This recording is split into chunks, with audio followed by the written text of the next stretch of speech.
In the past, nothing has caused more vehement disagreement and controversy than our videos on the greatest empires in history. It turns out that some of you can't agree on, well, anything really. So to resolve the debate once and for all, we've put together a list of 10 empires that came the closest to world domination. For this list, we've defined world domination as both direct and indirect control over a majority of the Earth's population. What this means is that in order to qualify for this list, an empire would not need to control all of the world's landmass. It would just need to have come close to taking control of a majority of the Earth's population, while having the potential to influence the rest of the Earth. Coming in at number 10 is the Portuguese Empire.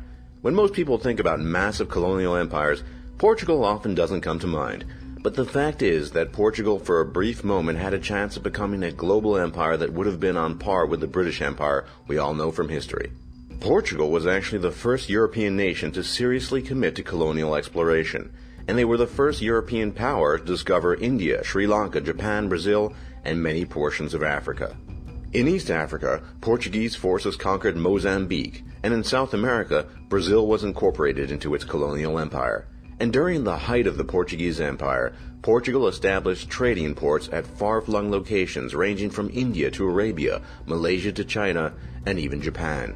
As a result, Portugal dominated not only the trade routes between Asia and Europe, but also much of the trade between different regions of Asia itself.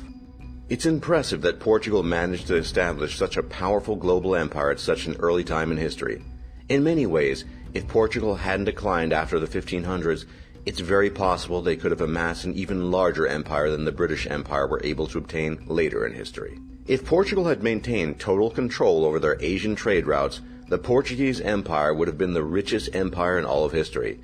It's probable that this enormous wealth could have financed conquests of India, Africa, China, South America, and the rest of the world.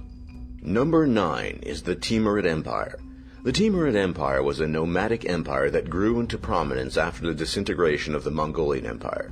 The Timurids controlled vast swaths of territory in the west of Turkey, Iran, the Caucasus, Mesopotamia, India, as well as much of Central Asia. Unlike the Mongols, whose conquests far outstripped their ability to govern, the Timurid Empire arose in the early 1400s, where technology had advanced to a point where communications within massive empires could be maintained, but also hadn't developed to the point where civilized armies could meaningfully oppose them. Tamerlane, who was both the founder and absolute ruler of the Timurid Empire, envisioned a restoration of the Mongol Empire of Genghis Khan. His rapid rise to power was mainly due to the fact that no other force on the planet could defeat his armored horse archers. Tamerlane routinely defeated both Arab and Indian armies alike, but what put Tamerlane on the verge of world domination was his plan to attack the Ming dynasty in China. Conquering the population and resource-rich Ming dynasty would have put the Timurid Empire close to controlling a majority of the Earth's population. Tamerlane, however, died before ever reaching China, but had he survived, it's very likely the Timurid Empire would have been on the path toward world conquest. Number 8 is Nazi Germany. Some historians have concluded that if Hitler had made a few different decisions, he would have won the Second World War, which undeniably would have handed Germany a chance at world domination. Perhaps if Hitler hadn't declared war on Russia prematurely, won the African campaigns, or successfully invaded Britain through Operation Sea Lion, Nazi Germany could have become the undisputed master of the planet. As a result, the Middle East, India, and the entire African continent would have fallen to German control.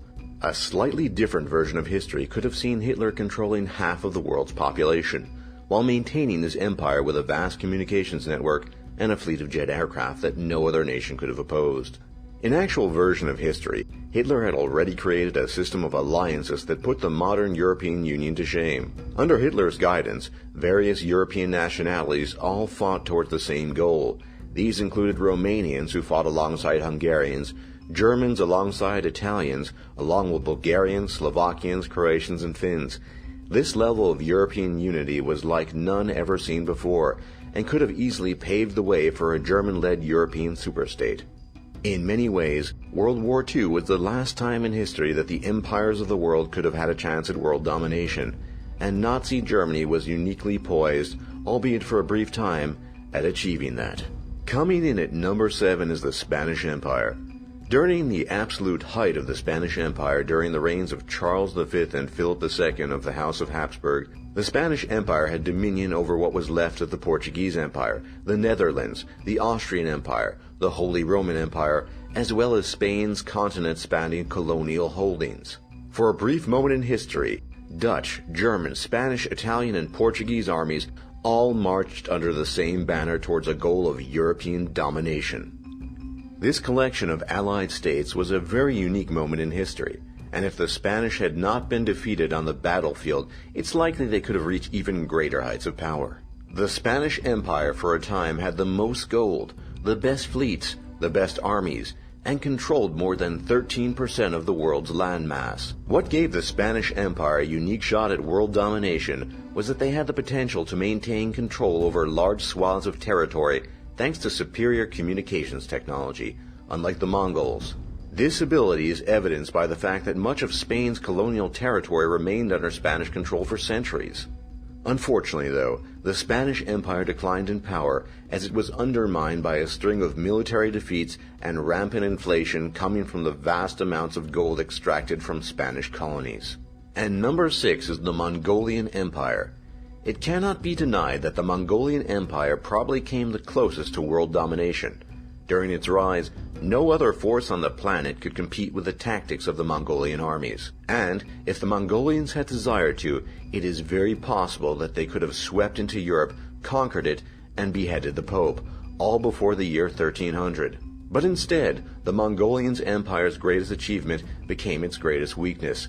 Despite Mongolian attempts to administer their massive continent-spanning territories and to tolerate the diverse races and religions of their subjects, the Mongolian Empire quickly fractured after Genghis Khan's initial conquests.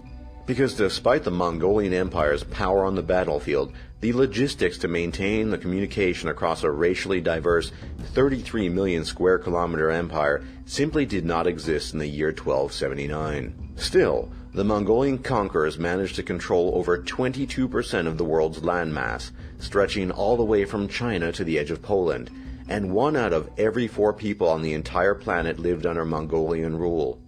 Meaning that for a brief moment, the Mongolian Empire came very close to world domination, and had things been different, it is very possible they could have achieved it. Stay tuned for part 2 of this video, where we'll look at another 5 empires that came the closest to world domination. If we missed any, please let us know in the comment section, and tell us which empires you'd like us to look at in part 2 of this video.